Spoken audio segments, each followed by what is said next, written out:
High Inspector Xylanth of the Bureau had reviewed 17 extinction-level events in his career.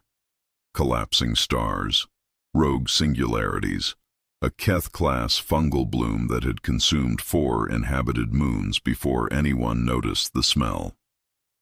He had approached each with the methodical calm that 40 years of service had built into him like load-bearing structure. He was not calm now. His diagnostic monocle was cycling through 14 error states simultaneously, each one pulsing amber in the docking corridor like a continuous distress beacon. The radiation signature emanating from the SS Rusty Bucket was, according to every instrument his Bureau-grade scanner possessed, consistent with a Class 9 antimatter containment failure. The ship should not exist. The crew should not exist.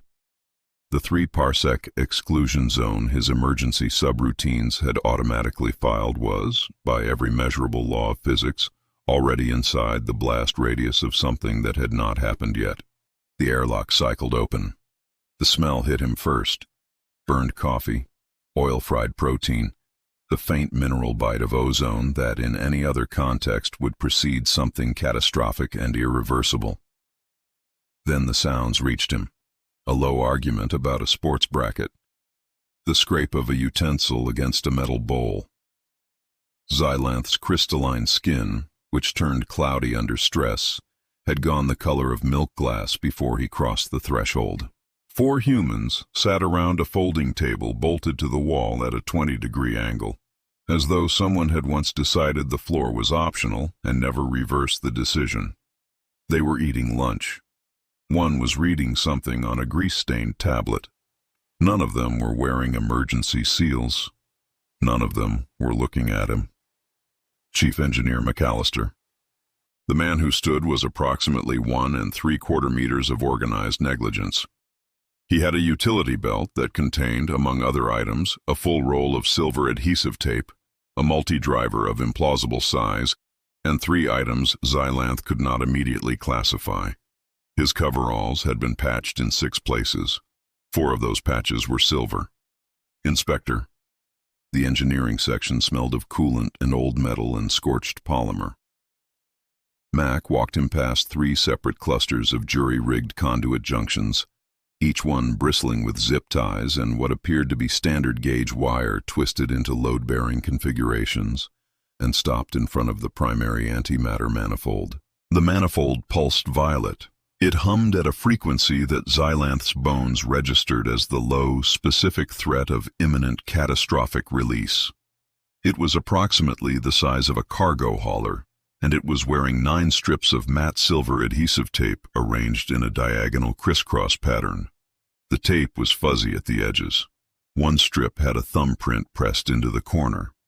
A small label on the largest strip, handwritten in marker, read, "This side down."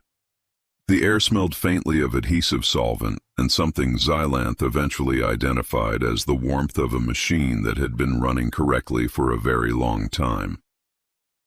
His monocle stopped cycling error states and displayed a single line. "Please consult a professional. Chief Engineer." The words came out very carefully. "There is duct tape on the antimatter manifold." "Yep." A hairline fracture at operating pressures would have vented plasma through the secondary hull. Mac pressed his thumb against one edge of the tape with the casual certainty of a man testing a joint he has already decided is solid. "It would have. Past tense. The seal has been continuous for 18,000 flight hours. Hasn't whistled once since I put down the 3rd layer." He turned to face Xylanth, and there was no particular urgency in his expression. "It's not tape, Inspector. It's a multi-layered, pressure-sensitive, polymer-reinforced structural stabilizer. But for the invoice, let's just call it Item 3M Alpha." The tribunal convened 48 hours later in a chamber that smelled of institutional certainty and recirculated air. 12 species were represented. The charge ledger was 47 items long. Xylanth read from it with the measured rhythm of a being constructing an airtight case. The zip tie on the life support actuator valve, the WD-40 compound introduced to the oxygen scrubber housing in what the maintenance log described as a professional lubrication event, the main thruster coupling held in lateral alignment by baling wire, and what the structural survey listed, with visible pane, as ambient pressure compliance. Each entry rotated in holographic 3 dimensions above the chamber floor. The metal of the chamber's ventilation grill ticked faintly in the recycled air. 47 items. The room was very still. Mac sat across from the tribunal in a chair that was somehow perfectly level, despite one leg being shorter than the others. Xylanth identified what had been wedged under that leg as a technical manual. Volume 3 of the Interstellar Standards Compendium, repurposed as furniture. Mac produced a document from his belt. It was folded into quarters and stained with coolant. Interstellar Maritime Code, Volume 4, Section 8.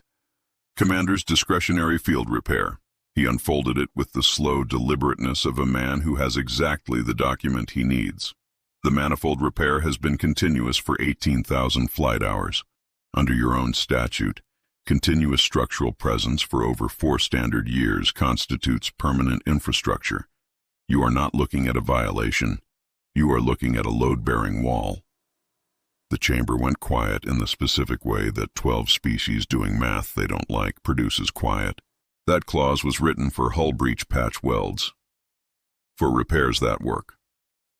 Mac refolded the document and put it away. You call it a safety violation. I call it a non-standard dampening field with a 0% failure rate over a 5-year fiscal period.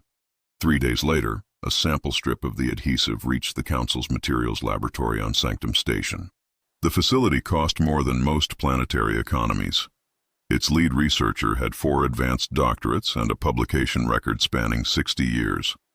She pressed a high-frequency cutting laser against the edge of the sample and watched the beam find no seam to enter and reflect back. She increased the power.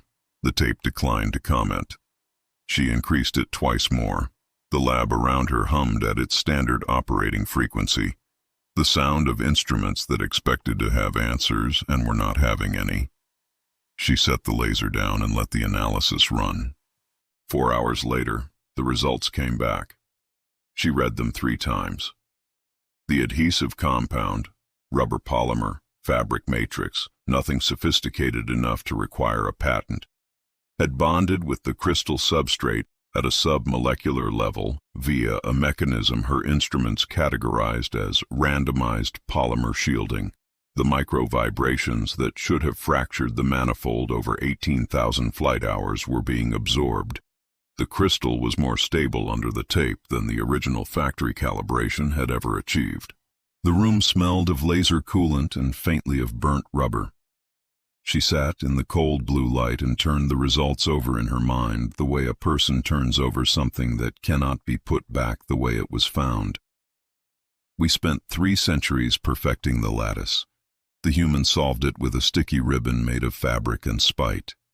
She attempted to remove the sample from the containment clamp with standard extraction forceps.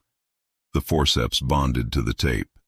She spent 45 minutes prying her equipment free. She did not include this in the report. The distress call from Neutral Zone Station 8 Gamma arrived during the debrief. The station was 2 hours out, in the path of a Class 7 solar flare, and its precision ceramic hull, Council certified, built to tolerances of 1/10,000th of a millimeter, rated for exactly this kind of event, was failing. Ceramic does not flex. It does not negotiate. It fractures along the lines of its own precision. Council rescue vessels had arrived and were holding position 3 kilometers out, their docking sensors overwhelmed by radiation interference, their repair nanite swarms cycling through response protocols they could not execute fast enough to matter. Mac was suited up before Xylanth finished the sentence. The tape spools they loaded into the work pod were the size of large machinery. 100 meters of industrial-grade adhesive on a core the width of 2 fists, each one dense enough to require a mechanical assist to move. Xylanth watched them go through the airlock and felt the specific dread of a being who is about to watch something impossible succeed. The sounds through the comms were Mac's breathing, the low grunt of exertion in hard vacuum, and then, cutting through everything, the RIP of adhesive stripped from a roll by hand, the echo of it flattening and warping through a spacesuit's transmission into something that sounded, in the cramped audio of the pod, almost rhythmic, strip by diagonal strip. The silver crossed 8 Gamma's hull in running passes, lashing fractured sections to their neighbors, bridging joints, layering over seams. The vacuum flash froze each strip within seconds of contact, driving the adhesive into the surface roughness of the damaged hull at a pressure its original specifications had never been asked to consider. The flare arrived. Council vessels rang like struck bells, and their hull plating began cracking at their certified tolerances. 8 Gamma did not move. The comms crackled. "The vacuum doesn't care about your math, Inspector. It only cares about the seal. And right now, the seal is silver." The Council's rescue ships were still ringing. Xylanth sat in the work pod's observation bay with his monocle off and watched the station hold. The silver ran across its hull in every direction, improvised, irregular, assembled under duress by men who had not asked permission and had not needed to. It had not failed. For the first time in 40 years of Bureau service, Xylanth did not know what he was going to write in his report. He knew only that whatever he wrote, it would not be enough to describe what he had just seen, and that the tape, still faintly steaming where the flare's radiation had kissed its surface, showed no intention of letting go. The Council's response to the 8 Gamma event was to install a sentient oversight AI on the Rusty Bucket.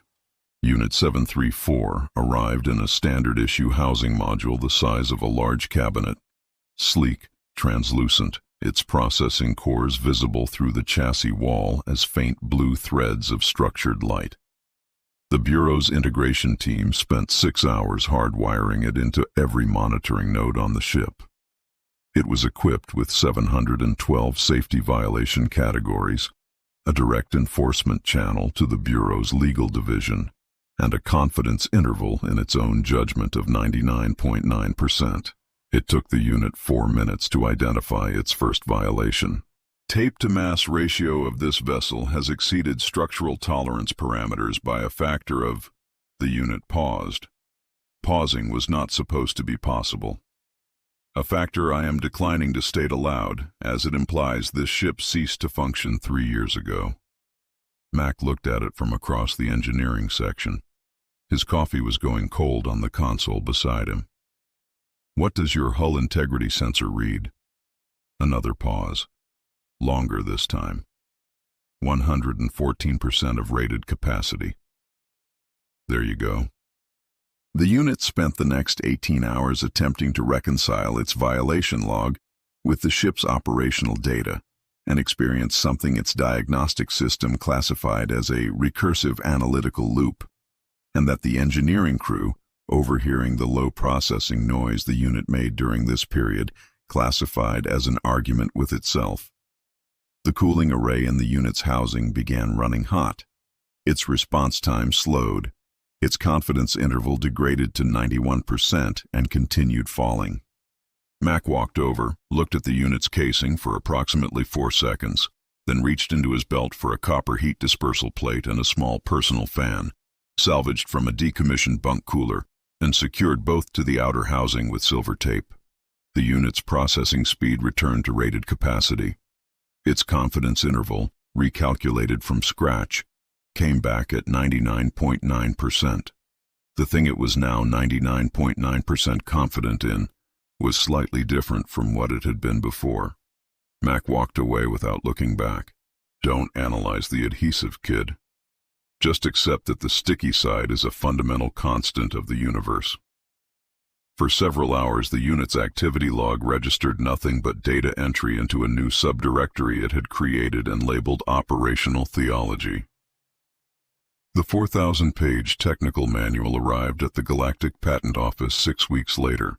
It was formatted in Council Standard Academic Notation, cross-referenced against 32 engineering disciplines, and submitted under the product designation, Multi-Phase Adhesive Lattice, flexible polyethylene reinforced structural membrane, Class A, load-bearing variant. 12 patent examiners spent 11 days reviewing it. The examination chamber on the fourth day smelled of heated circuitry and the faint chemical note of documents being processed too fast, the specific atmosphere of bureaucratic machinery running at a pace it was not designed for. One of the examiners, the youngest, had been awake for 31 hours. She had read the term asynchronous polymer displacement 14 times. She had begun to feel, in a vague and unscientific way, that the document was doing something to her understanding of engineering, something she could not articulate and did not put in her notes. The document used terms like non-harmonic surface bonding matrix and friction state molecular commitment layer. It cited 47 council-recognized materials science frameworks. It included stress test results from 18,000 flight hours aboard a vessel operating in confirmed hazardous conditions. The failure rate column was empty, completely empty. The examiners checked 3 times. On the 43rd day, the Council's Office of Materials Certification issued a full Class A approval for the multi-phase adhesive lattice, flexible polyethylene reinforced structural membrane, as a recognized load-bearing material under galactic engineering standards. Xylanth read the approval notice twice before his skin began clouding. They approved it. They approved the description. The composure Xylanth maintained was the composure of a being who had nothing left but professional habit to hold himself together. They approved a 4,000-page technical specification for a roll of tape. And in doing so, they have legally certified every repair the human fleet has made in the past 40 years as compliant with Council materials standards. From somewhere in the Rusty Bucket's engineering section, the sound of a fresh roll being torn off the dispenser, the aggressive, deliberate RIP of it, like a period at the end of a sentence the Bureau had not written. The incident at Council Dry Dock 7 occurred 11 days after the certification. Junior Inspector Devlin was 22 years old, top of his examination cohort, and newly assigned to routine compliance work. His scanner flagged a strip of silver tape on a secondary coolant line running parallel to the main reactor housing of a human courier vessel docked for resupply. The strip looked redundant. His training had been explicit. Non-standard materials must be removed where certified alternatives exist.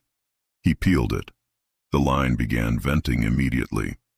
The subsequent investigation established that the secondary coolant line had been serving as the primary pressure relief pathway for approximately 7 years, following a configuration change that had never been formally logged because the engineer responsible had described it in the maintenance record as obvious.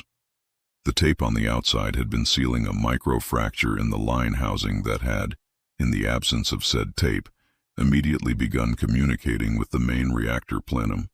The docking bay's emergency seals engaged. The evacuation was orderly. Nobody died. Devlin stood in the bay holding a small piece of silver tape while alarms ran their full cycle around him. The metal of the bay walls ticked as pressure differentials equalized. The venting line hissed. Mac arrived at a walk. He looked at the line. He looked at Devlin. He looked at the tape. Rule number 1 of human engineering. If it's taped, there's a reason. He held out his hand. Devlin gave him the strip without speaking. Rule number 2. Mac pressed the strip back into place, applied 2 more on top of it, and reached for the emergency seal bypass. Don't touch the tape. The venting stopped. The Council's legal team made its move 3 weeks later, filing an application to seize samples of the adhesive compound for independent materials analysis. The reverse engineering effort, they argued, was a matter of public safety. The filing came back the following morning with a stamped rejection. The adhesive formula, it emerged, was registered under a multi-species sovereignty patent filed through the Sol Systems Intellectual Property Authority. The patent was 230 years old. It had been renewed automatically and continuously and was now classified as a Terran cultural heritage document, under the Preservation Act of 2140. Reverse engineering it constituted an actionable trade infringement under 6 separate galactic commerce statutes. Looking too closely at the chemical formula, which was, in the plain language of the patent filing, rubber, fabric, and adhesive resin, was technically an act of commercial espionage against a sovereign signatory nation. The most advanced materials research institution in the known galaxy was legally prohibited from analyzing a substance originally invented to hold cardboard boxes shut. Xylanth received the rejection notice, read it twice, set it down, and spent 4 minutes staring at a point on the wall 3 meters away. The bar on Anchor Station 12 was called the Loose Bolt, and it was the kind of establishment that existed specifically for conversations that needed to happen outside the jurisdiction of any filing system. Its lighting was calibrated for species whose visual range preferred dim amber. Its ventilation circulated something that smelled like machine oil and recycled hull atmosphere, and something organic that no one had successfully identified in the 11 years the bar had been operating. The booths were deep enough that 2 people could have a conversation and be heard by no one who was not in the booth. Mac arrived 20 minutes late, ordered a coffee, and found a high-caste engineer from one of the Council's oldest member species already waiting. The engineer's kind had been building precision-engineered warships for 3 centuries. Their hull tolerances were the standard that everyone else was measured against. The engineer's compound eyes were dim. His hands, resting flat on the table, were the hands of someone who had been reassembling precision components for 40 years and had learned the specific feeling of a part that was about to fail. "We want access to the material. We have a fleet deployment in 14 months. Our resonance damping arrays have been failing under high-G maneuvering for 6 years. We have lost 4 ships, good ships. Their hull certifications were flawless." Mac looked at the data chip on the table. He did not pick it up. "Can't sell you the formula. Heritage document." The engineer's compound eyes dimmed further. The bar hummed around them. The low thrum of a station that never completely stopped working. The clink of something cold being set on a metal surface 2 booths over. "But I can sell you the product. Wholesale pricing. Pallet quantities." Mac wrapped both hands around his coffee. "And if a roll happened to find its way under a hull plate before a certification inspection, that's between your maintenance crew and their own professional judgment." 2 months later, the Council's fleet maintenance logs began reporting anomalous weight readings from hull panels across 37 vessels. The variance was small, systematic, consistent with a material of known density being applied to the interior surface of hull panels in approximately 9-centimeter wide strips. The most advanced warships in the known galaxy were, by total mass, approximately 2% adhesive by volume. They were also, for the first time in 3 years, no longer vibrating apart at high acceleration. Not a single engineering officer filed an incident report. Not one. 37 ships, 37 maintenance chiefs, and the sound of 37 fresh rolls being torn in the quiet of 37 equipment bays on the nights before departure inspections, by officers who had made a professional decision they were not going to document. Xylanth read the anomalous weight reports carefully, one by one, late in his office with the lights down. He read them the way a person reads something that has already changed the situation and cannot be unread. Then he opened a subdirectory in his own secure filing system and labeled it "The Problem." He did not forward it to the bureau director. He did not yet know what he was going to do with it. He knew only that it was growing, and that the people doing it were not doing it because they had been persuaded by an argument. They were doing it because their ships had stopped failing, and they were not interested in going back to before. The Council's flagship, the Invincible, hit its fatal harmonic resonance frequency on a Tuesday. It was not a weapon. That was the particular horror of it. The frequency was a natural consequence of the Invincible's own drive harmonics interacting with the subspace reflection pattern of the Caravath Nebula. A 1 in 10 billion alignment that the ship's designers had calculated was statistically impossible within any given operational deployment. Statistics, the Invincible's final engineering log would note, with the specific regret of a document written too late, are not load-bearing. The ship's precision-tuned ceramic hull had won the Council's Engineering Excellence Award 4 consecutive years.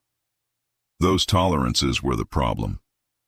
Every component resonating in perfect synchrony, at the same frequency, with no variation, no material irregularity to absorb or deflect the wave. It was, from a structural physics standpoint, a perfect system. A perfect system with no damping has nowhere to send the energy except outward. The hull began to crack at its certified tolerances. The Council's nanite repair swarms deployed and cycled through their response protocols. The vibration frequency was too fast. The nanites recalibrated on a cycle of 0.3 seconds. The hull was fracturing at 0.1 second intervals. The swarms were always 2 decisions behind. The distress call reached the rusty bucket at 1400 hours. Ship time. Mac was eating. He set down his fork, wiped his hands on his coveralls, and reached for his belt.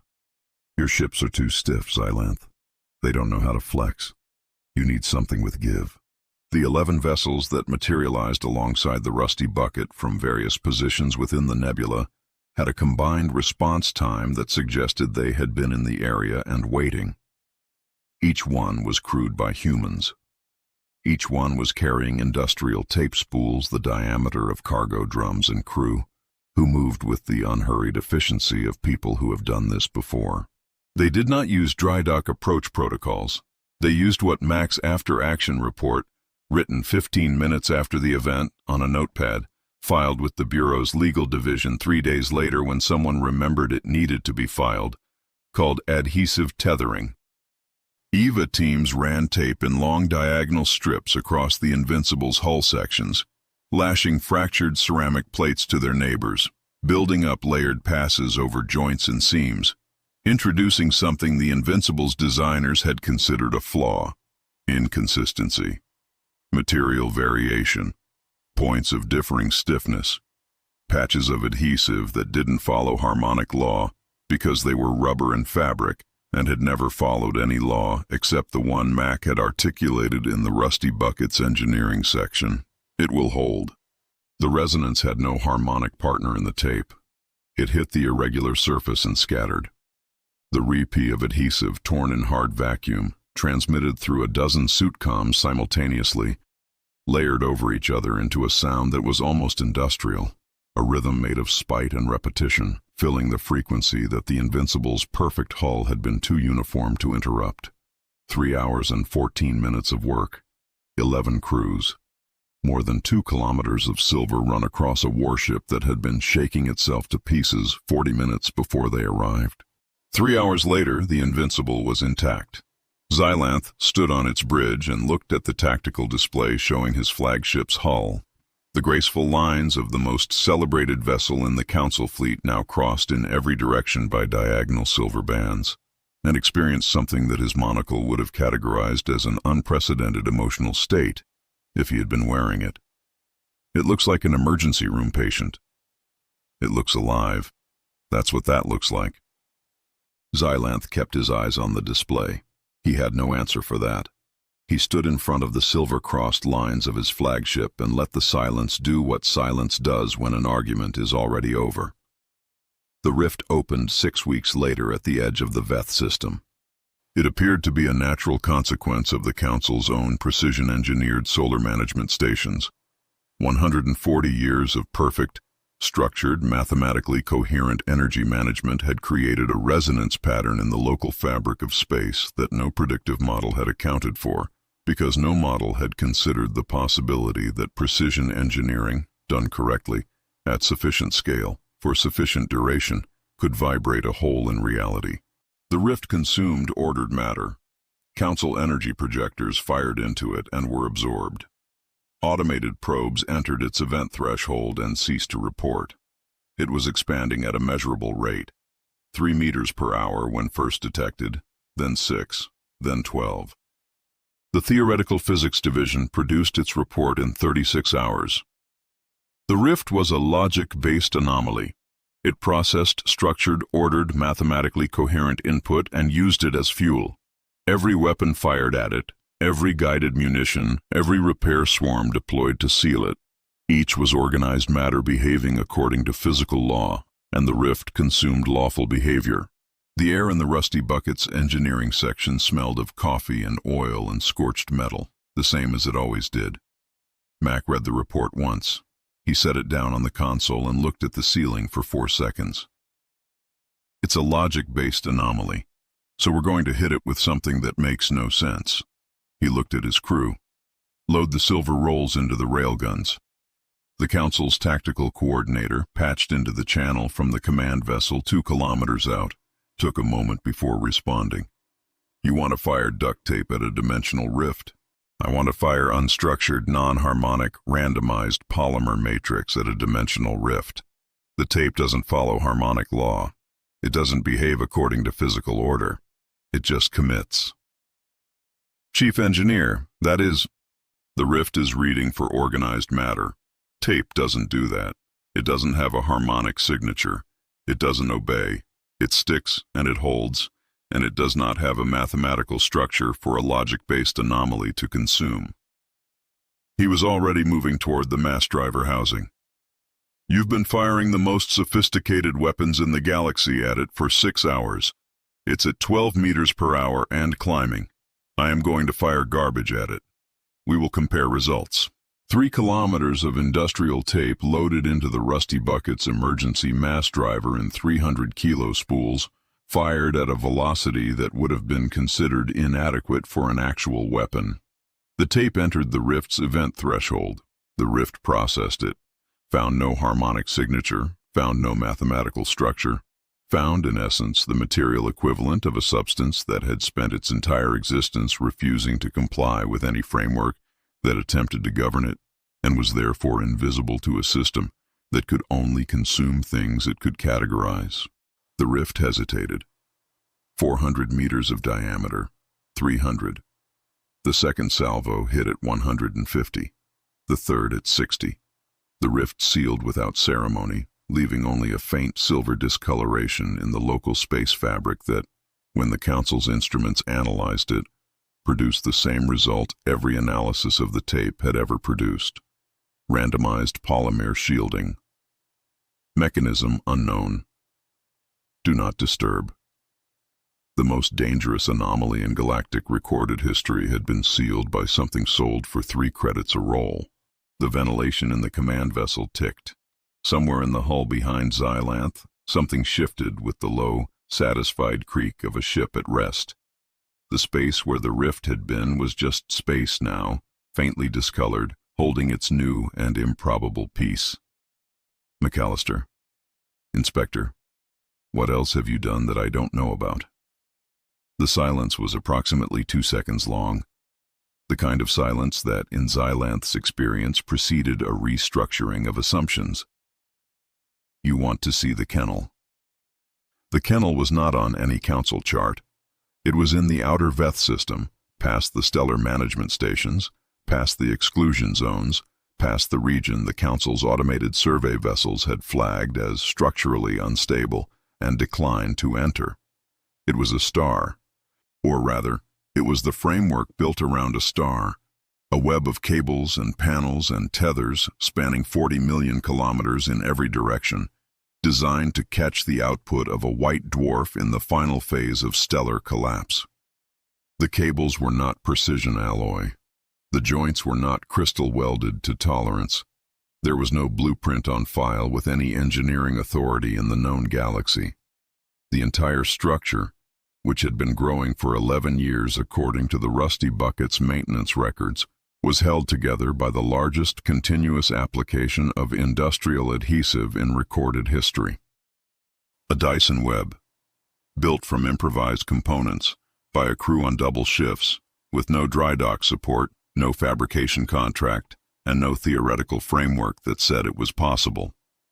The Council had called it mathematically impossible while Mac's crew had been out here in the dark, running tape and not filing reports. For 11 years, the math had been wrong. The silver runs caught the dying star's light and held it in long gossamer strips across the dark, A structure that looked nothing like anything the Council had ever built. Ugly, asymmetric, entirely without precedent. The web shifted fractionally as the white dwarf's output pulsed, and the shift propagated through the tape runs, and the whole structure flexed, absorbed, and held. Mac stood beside him in the dark. Surface tension spiked. The universe doesn't think it should exist, so it keeps trying to fall apart. We just keep taping it back together. Xylanth stood in front of 400 terawatts of captured stellar output held in place by a material his bureau had spent 3 years trying to confiscate. He had spent 3 years writing reports about the rusty bucket, filing violations, scheduling hearings, calculating the precise mechanisms by which this ship and this engineer represented a threat to the safety of the Galactic Compact. He had been thorough. He had been correct about every individual measurement and wrong about every conclusion. The specific quality of the silence around the kennel, vast and still, the silence of a thing working exactly as intended without anyone's permission, told him the extent of it in a way that no report could have. Neither of them spoke. The star pulsed once, and the web caught it, and the silver held, the same as it had been holding for 11 years in the dark, without asking permission. The council chambers had been repaired, provisionally. The harmonic resonance event that had cracked the ceremonial floor, a mosaic of imported crystal tile representing the founding compact of the 42 Species Council, installed 200 years ago at a cost that rivaled some planetary economies, had been addressed through a combination of precision structural epoxy and what the Bureau's official maintenance log described, with visible reluctance, as temporary flexible bonding agents. What everyone in the chamber could see were strips of silver tape running in a crosshatch pattern across the most expensive floor in the known galaxy. The cracks under the tape had stopped spreading. It had been 6 weeks since the kennel reveal, 3 weeks since the emergency session concluded without a formal resolution, 2 weeks since the last of Xylanth's violation proceedings against the rusty bucket had been withdrawn, not because he had given up on the principle, but because he had run out of violations that the 4,000-page technical manual had not already legalized. High Overseer Xylanth sat at the head of the chamber table and looked at the document in front of him.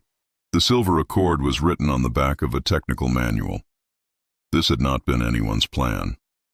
The formal treaty parchment, a single sheet of crystalline polymer 400 years old, signed by every major compact in galactic history, stored in a precision humidity-controlled archive vault, had cracked 3 days before the signing ceremony when the vault's humidity management system failed.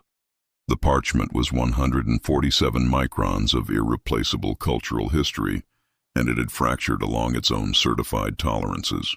The technical manual had been on the table because Mac had produced it from his belt on the negotiation's 3rd day as a reference document and left it there. Someone had turned it over. Someone had started writing on the back. By the time anyone proposed fetching another document, 6 clauses had already been drafted. The Accord formally recognized non-crystalline bonding agents as a Class A material category under Galactic Materials Law. It deregulated the installation, use, and distribution of adhesive-based structural solutions across all Council jurisdiction space. It included a supplementary clause, added at Xylanth's insistence, in his own handwriting in the upper margin, specifying that any repair certified under the Commander's discretionary field repair provision, demonstrating a 0% failure rate over 5 or more standard years, would be reclassified as permanent infrastructure, regardless of its constituent materials. It was, in the plainest possible reading, a formal admission by the 42 Species Galactic Council that Mac's garbage worked better than their engineering. Xylanth's skin was the cloudiest it had been since 8 Gamma. You understand what this document is? Not a question. His crystalline monocle turned the silver crosshatch on the floor over and over in its display, cataloging without comment. It's a treaty. It is a formal surrender of the Council's engineering doctrine. Mac considered this for a moment. His eyes moved across the room. The silver crosshatch on the floor, the patched ceremonial arch above the entrance, the cracked support column near the eastern wall that had acquired 2 diagonal silver strips sometime in the past 48 hours and had, subsequently, stopped cracking. I would have called it a formal recognition that different problems need different tools, but you can call it what you want. A beat of silence. The ventilation ticked. Something in the floor beneath the silver crosshatch settled with a faint, dry creak. How did you know it would work? Any of it? The manifold? The station? The rift? How did you know the tape would hold against things it was never designed to face? Mac was quiet for a moment. Not considering the question, he had the answer already. Considering whether to give it in a way that would land. You built a galaxy for gods, Xylanth. We built tools for the guys who have to fix the gods' mistakes at 3 a.m. on a Tuesday. A beat passed. 2. The chamber's ventilation ticked. The tape works because someone made it to be used by a person who is exhausted and running out of options and cannot afford to fail and has no other choice. You built your ships for the best-case scenario. We built ours for the worst one. That's the whole thing. That's all it is. The pen Mac extended was a standard human ballpoint with a piece of tape wrapped around the grip where the plastic had cracked. Xylanth picked it up. He turned the taped grip once in his fingers. Then he signed. The supply ship arrived the following morning. Xylanth had expected food, medicine, the standard humanitarian aid package that the Council's emergency logistics protocols specified for post-crisis delivery. What came through the cargo bay doors was pallet after pallet of silver rolls, each one in utilitarian gray packaging labeled with a product number he now recognized. Item 3 M Alpha, flexible polyethylene reinforced structural membrane, Class A. The species who had, 8 months ago, regarded the tape with the specific revulsion of beings encountering something philosophically threatening now moved toward the pallets with the focused urgency of people who had been trying to keep things together with materials that were not up to the task. An Aerith engineer, their species famous for a perfection doctrine so complete it had produced a caste system organized entirely around manufacturing tolerances, peeled a strip with the practiced motion of someone who had been practicing, in private, for some time. A Keth structural specialist began running strips across a cracked support beam with an efficiency that indicated prior experience, which, given the gray market reorder records Xylanth had declined to forward for 3 months, was not surprising. The silver went on everything. Fractured hull plates, load-bearing joints, sensor housing cracks, the crumbling ceremonial arch above the chamber entrance, flagged for precision restoration for 4 years, acquired 4 diagonal strips across its most stressed point and stopped crumbling. It looked wrong by every aesthetic standard the Council had maintained for 200 years. It held. The Bureau's new materials compliance framework took effect on the first day of the following Council session.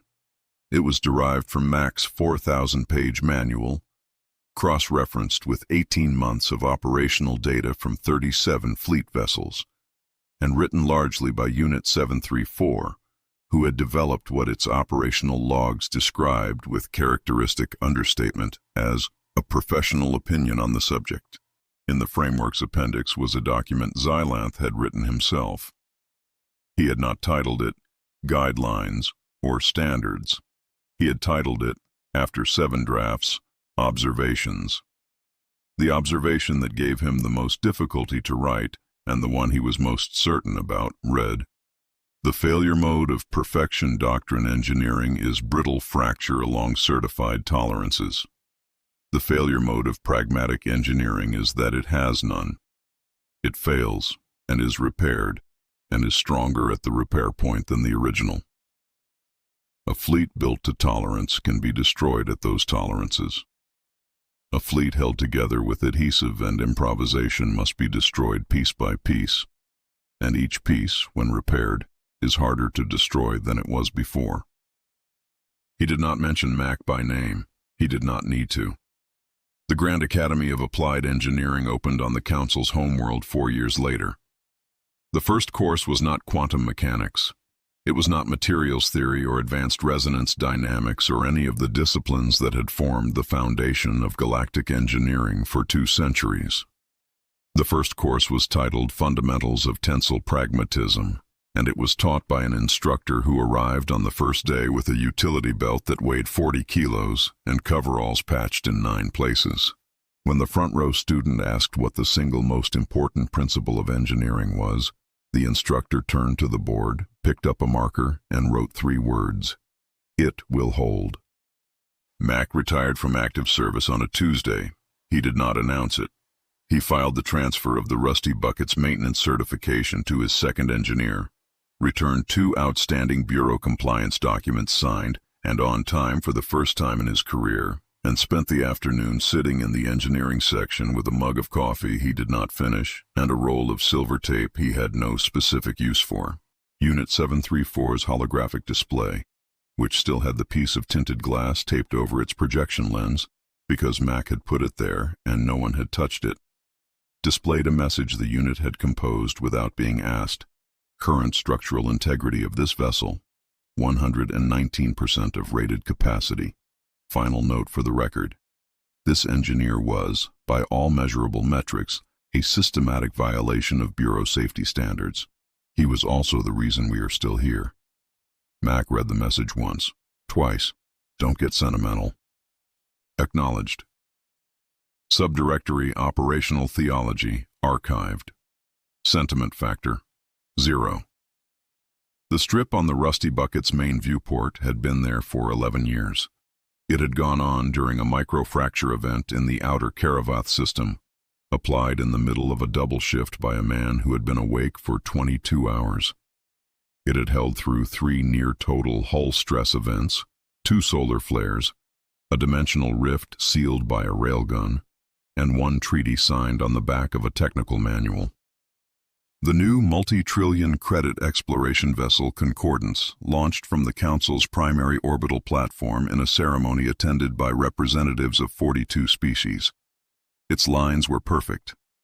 Its systems represented the best materials science the combined engineering traditions of the Galactic Compact had ever produced. There was not a single flaw in its construction, except one. On the bridge, on the lower left corner of the main view screen, there was a strip of silver tape. It had been placed there by the Concordance's chief engineer on the morning of launch. It covered no defect. It served no structural purpose.